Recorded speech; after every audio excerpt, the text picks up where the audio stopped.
The purpose of this resource is to provide guidance for utilizing scaffolds that are embedded in your EL Education District curriculum. Scaffolding is an instructional method that progressively moves students toward greater independence and understanding during the learning process. It is a temporary support that acknowledges what students already know, the barriers they will face in achieving new learning goals, and the instructional support that will benefit them in negotiating those barriers. Throughout this learning opportunity, we'll focus on examples of scaffolds that already exist within EL Education lessons using Lesson 2 from Grade 3, Module 1, Unit 3.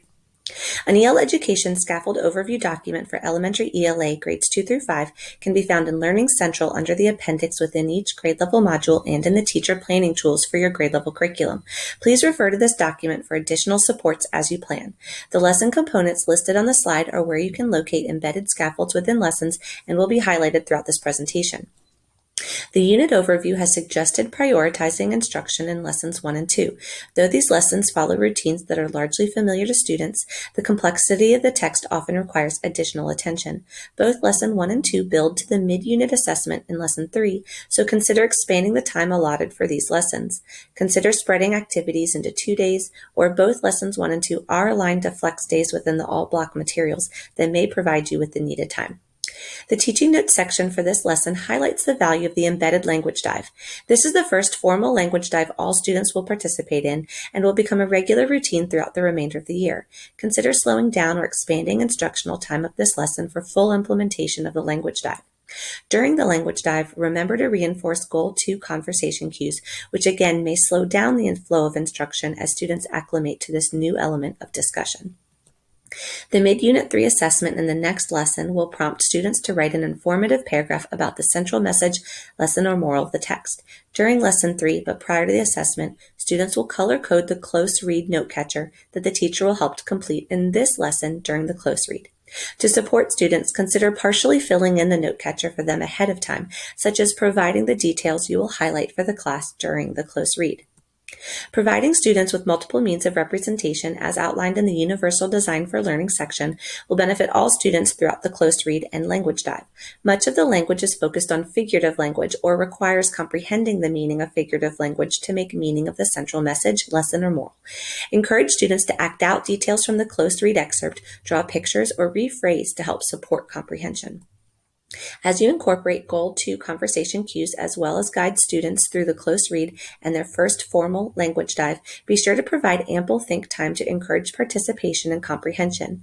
Guide students through visualizing details from the text and incorporating up to 1-minute breaks of silent think time that can feel uncomfortable at first but become a valuable part of classroom routines for all students. Review the vocabulary words outlined in the teaching notes.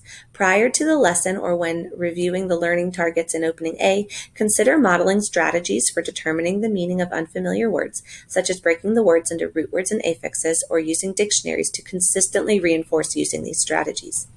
Along with the Language Dive note catcher in their module books, ensure students also have access to the Language Dive sentence strip chunks. You will want to create your own larger strips to model the routines for students, but allow students time to cut out their own. Consider having students complete the Language Dive on tabletop so that they can manipulate the sentence along with you, engaging students physically as well as visually and verbally.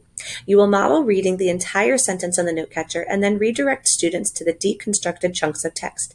As you follow the Language Dive guide, model for students and have them follow along as parts of the text are highlighted, sketches are added, and connections are written down. Expand the Language Dive as necessary to include total body response or turn and talk opportunities based on student engagement and comprehension.